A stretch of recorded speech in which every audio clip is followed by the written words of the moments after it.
hadday dhacdo inaad dibadda u baxdo ka fogow dadka 2 mitir taasi waa talada ay bixinayaan mas'uuliyiinta wasaaradda caafimaadka iyo daryeelka bulshada si aadan u qaadin cudurka coronavirus ama aadan dad kale u qaadsiinin waxaa laga yaabaa inay kugu adkaato inaad ogaato waxa ay taasi ka dhigan tahay adigoo oo aanan haysanin xarigga cabbirka waa 3 tallaabo 1 2 3 masaafo ku filan sariir ama neef geel ah ama 2 salli oo la isku dhajiyey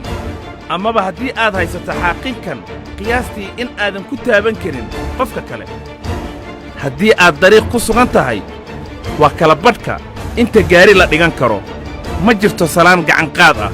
laabta in la isgeliyo iyada warkeed baddaa haddii uu shaki kaa galo in aadan kala fogaan intii loo baahnaa sidayda oo kale hubi in xaaqinkaga dheer uusan qofna gaari karin